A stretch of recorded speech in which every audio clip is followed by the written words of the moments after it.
Coucou tout le monde, j'espère que vous allez bien. Je vous retrouve aujourd'hui avec une petite carte que j'ai fait sur le thème de la Reine des Neiges. Donc en fait, j'avais très envie de tester une nouvelle, enfin pas une nouvelle façon parce qu'il n'y a pas vraiment de façon de faire, mais de, de mettre quelque chose de différent sur ma carte parce que c'est pas quelque chose que je fais habituellement. Donc tout d'abord, je prends un papier de matage, donc qui est une chute de papier que j'avais noire. Donc que je vais coller et comme d'habitude, hein, je déroge pas à la règle, je mets toujours 2 manières de collage, sur mon papier. Donc tout d'abord, je place mon matage sur ma base de carte. Ensuite, je choisis donc mon papier de fond et je prends, ma règle pour, tracer un repère à, je crois, 2,5 cm si je ne me trompe pas. Donc à l'arrière de mon papier et je prends du ruban, autocollant je crois que ça vient de chez Action. Et je l'installe, sur l'avant de mon papier. Donc je me prends un peu la tête en fait, à placer bien et tout ça. Mais en fait, si j'avais bien, comment dire? Placé, d'un repère à un autre, en fait, j'aurais pas eu besoin de la règle. Mais j'ai eu peur de coller, de travers et du coup, j'ai pris le temps de prendre la règle pour bien placer. Mais finalement, j'en avais pas vraiment besoin.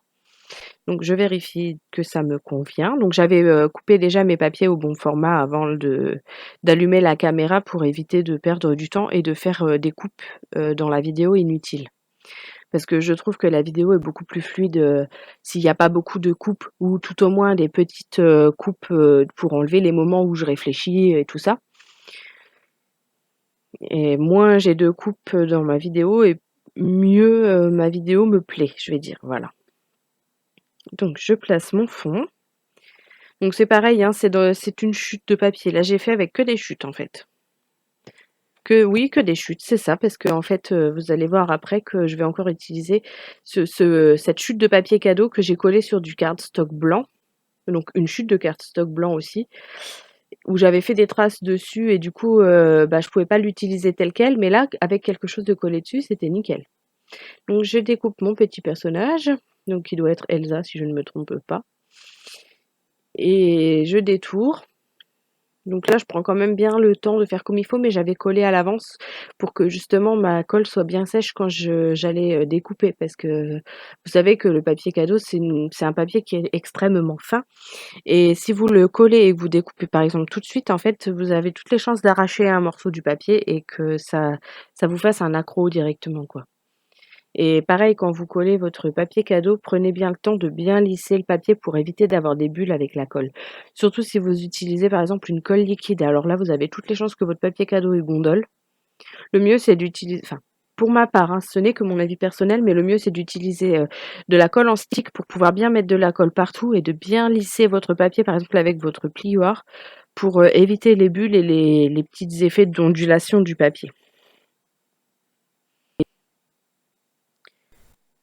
Donc là, je découpe les petits détails de ces petites couettes parce qu'il y avait vraiment des tout petits détails, mais j'avais pas envie de couper dans l'image en elle-même, quoi. Donc voilà, j'ai détouré. Je prends donc ma tacky glue pour coller, du coup, là, comme c'est avec du cardstock, j'ai moins de chances que ça gondole. En règle générale, je colle les petits éléments comme ça avec de la tacky glue, je trouve que c'est très bien. Donc là, je fais les plus petits détails avec de la colle de précision, mais comme dans mon tube là, c'est pas la même colle, je l'utilise principalement pour les petits détails, hein, parce que sinon le tube va se vider vraiment très vite. Donc ensuite, je prends un petit nœud qui est pas de la même couleur, enfin pas du même rose, mais qui a les mêmes petits points dessus. Parce que ça, c'était un nœud que j'avais acheté, je crois, à l'époque où je faisais des créations en perles. J'avais acheté ça sur un site de perles et puis, dernièrement, j'ai trié ma caisse où j'avais, tous les trucs de perles et tout ça de quand j'ai déménagé, fin d'adolescence et tout ça et du coup, j'ai tout rangé correctement parce que je me dis que peut-être je referai des bijoux en perles et j'ai tout trié et j'ai retrouvé ces petits nœuds, justement dans cette, grosse caisse et du coup, j'ai pas voulu les remettre avec les perles. Je me suis dit que j'allais les utiliser sur des créations ou dans des échanges avec des scropines éventuellement. Donc là, je mets du double face 3D à l'arrière de mon sentiment. Donc j'enlève la petite pellicule de protection. Et je place mon sentiment. Voilà, j'appuie un petit peu partout pour bien coller. Ensuite, je prends des petits strass rose clair que j'ajoute sur sa robe, puisqu'il y a des petits emplacements ronds, j'avais envie, voilà. À la base, je voulais suivre une sorte de défi personnel et finalement, j'ai pas respecté, donc du coup, ça m'a donné cette carte que j'aime beaucoup malgré tout.